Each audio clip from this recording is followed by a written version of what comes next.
حضرت عثمان غنی رضی اللہ عنہ یہ صحابی رسول ہیں، سرکار علی وقار مکی مدنی تاجدار صلی اللہ علیہ وآلہ وسلم کی پھوپھی جان حضرت ام حکیم رضی اللہ عنہا کے نواسے ہیں۔ ایک طرح سے رشتے میں یہ رسول اللہ صلی اللہ علیہ وآلہ وسلم کے بھانجے لگتے ہیں۔ سابقین اول وہ افراد جنہوں نے شروع میں ہی اسلام قبول کر لیا تھا، حضرت عثمان غنی رضی اللہ عنہ بھی ان میں شامل ہیں۔ عشرہ مبشرہ میں سے یعنی وہ 10 صحابہ کہ جن کو نبی پاک صلی اللہ علیہ وآلہ وسلم نے دنیا میں ہی جنت کی بشارت عطا فرمائی، عثمان غنی ان 10 میں بھی شامل ہیں۔ اور رسول اللہ صلی اللہ علیہ وآلہ وسلم یہ عثمان غنی رضی اللہ عنہ سے کتنی محبت کرتے تھے کہ آپ نے ایک ایک کر کے اپنی 2 شہزادیاں 2 بیٹیاں حضرت عثمان غنی رضی اللہ عنہ کے نکاح میں دی۔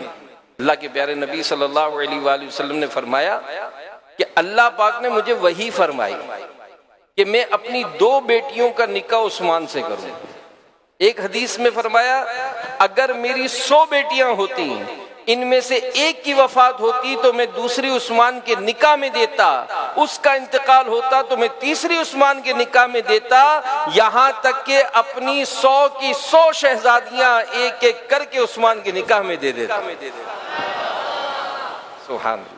مولا علی رضی اللہ عنہ سے عثمان غنی رضی اللہ عنہ کے بارے میں سوال ہوا تو فرمایا کہ عثمان وہ ہیں کہ انہیں فرشتے ذوالنورین کہتے ہیں، رسول اللہ صلی اللہ علیہ وآلہ وسلم کے داماد ہیں، پیارے آقا مکی مدنی مصطفیٰ صلی اللہ علیہ وآلہ وسلم نے انہیں جنت کی خوشخبری دی ہے۔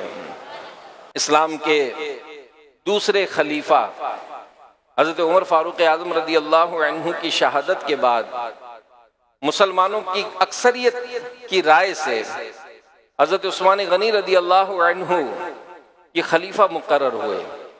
12 سال تک آپ خلیفہ رہے۔ 40 دن کے سخت محاصرے کے بعد 18 ذوالحجہ 35 سنہ ہجری کو نہایت مظلومیت سے شہید کیے گئے۔ صحابی رسول حضرت عثمان غنی رضی اللہ عنہ یہ بہت بلند رتبہ ہے۔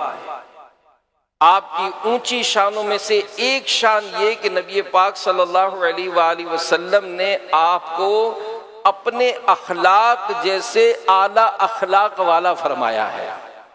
جی ہاں، صحابی رسول حضرت ابو ہریرہ رضی اللہ عنہ سے روایت ہے، شہزادی مصطفیٰ حضرت رقیہ رضی اللہ عنہا جو حضرت عثمان غنی رضی اللہ عنہ کی زوجہ محترمہ ہیں، ایک دن پیارے نبی صلی اللہ علیہ وآلہ وسلم ان کے گھر تشریف لے گئے۔ پیارے نبی صلی اللہ علیہ وآلہ وسلم نے اپنی شہزادی سے فرمایا بیٹی تم نے ابو عبداللہ یعنی عثمان غنی کو کیسا پایا؟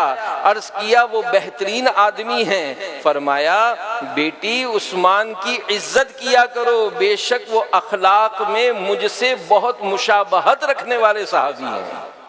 اللہ اکبر۔ یہ بڑی عظیم فضیلت ہے کہ عظیم اخلاق والے رسول مقبول صلی اللہ علیہ وآلہ وسلم کے اخلاق کیسے؟ اللہ پاک نے فرمایا وَإِنَّكَ لَعَلَىٰ خُلُقٍ عَظِيمٍ کہ بے شک تم یقیناً عظیم اخلاق پر ہو۔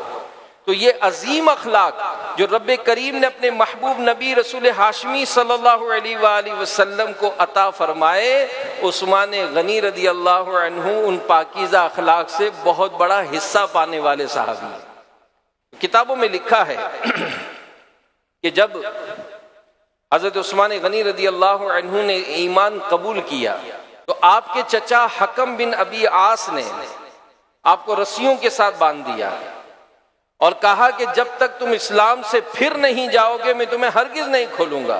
استغفر اللہ۔ سارا دن یوں تکلیف پہنچاتا رہتا، مگر عثمان غنی رضی اللہ عنہ کی زبان پاک پر صرف ایک ہی بات تھی کہ خدا کی قسم اس پاکیزہ دین کو کبھی نہیں چھوڑوں گا۔ آخر وہی ہوا، حق جیت گیا، باطل ہار گیا۔ حکم بن ابی عاص نے جب حضرت عثمان غنی رضی اللہ عنہ کی ایمان پر استقامت دیکھی تو ہتھیار ڈالنے پڑے اور بالآخر قید سے آزاد کر دیا۔ تو یہ دین پر استقامت، تکلیف آئی، آزمائش آئی، سختیاں ہوئیں، لیکن انتہائی پختہ ہو کر آپ ایمان پر استقامت رہے۔ انتہائی پختہ ترین ایمان ہونا یہ ہمارے آقا و مولا صلی اللہ علیہ وآلہ وسلم کا پیارا وصف ہے۔ دنیا میں کوئی ایسا نہ ہے، نہ تھا، نہ کبھی ہوگا، جس کا ایمان جان ایمان مکی مدنی سلطان صلی اللہ علیہ وآلہ وسلم جیسا ہو۔ اور الحمدللہ عثمان غنی رضی اللہ عنہ کو پیارے نبی صلی اللہ علیہ وآلہ وسلم کے اس پاکیزہ وصف کا فیضان نصیب ہوا تھا۔ اسی طرح عثمان غنی رضی اللہ عنہ کے پیارے پیارے اخلاق میں ایک پیارا خلق حیا بھی ہے۔ آپ امت میں سب سے بڑے حیادار ہیں۔ جی ہاں، حدیث پاک میں ہے حیا ایمان سے ہے، اور عثمان رضی اللہ عنہ میری امت میں سب سے بڑھ کر حیا کرنے والے ہیں۔ مسلمانوں کی پیاری امی جان حضرت عائشہ صدیقہ طیبہ طاہرہ رضی اللہ عنہا فرماتی ہیں، ایک مرتبہ اللہ کے پیارے نبی صلی اللہ علیہ وآلہ وسلم تشریف فرما تھے، آپ کی پنڈلی مبارک سے کپڑا ہٹا ہوا تھا۔ اس دوران صدیق اکبر رضی اللہ عنہ حاضر ہوئے، آپ اسی انداز پر تشریف فرما رہے۔ فاروق اعظم حاضر ہوئے، آپ اسی انداز پر تشریف فرما رہے۔ پھر حضرت عثمان غنی حاضر ہوئے تو آپ صلی اللہ علیہ وآلہ وسلم نے پنڈلی مبارک کو ڈھانپ لیا۔ سیدہ عائشہ رضی اللہ تعالیٰ عنہ فرماتی ہیں، ان کے جانے کے بعد میں نے عرض کی، یا رسول اللہ صلی اللہ علیہ وآلہ وسلم، میرے والد محترم آئے، آپ اسی طرح تشریف فرما رہے، عمر آئے، آپ اسی طرح تشریف فرما رہے، جب عثمان آئے تو آپ نے پنڈلی مبارک ڈھانپ لی، اس میں کیا حکمت ہے؟ اللہ کے پیارے نبی صلی اللہ علیہ وآلہ وسلم نے فرمایا، کیا میں اس شخص سے حیا نہ کروں جس سے فرشتے بھی حیا کرتے ہیں؟ یہ ہیں عثمان غنی رضی اللہ عنہ کہ آپ ایسے با حیا کہ فرشتے بھی آپ سے حیا کرتے ہیں۔ تو یا الہی دے ہمیں بھی دولت شرم و حیا، یا الہی دے ہمیں بھی دولت شرم و حیا، حضرت عثمان غنی با حیا کے واسطے، آمین۔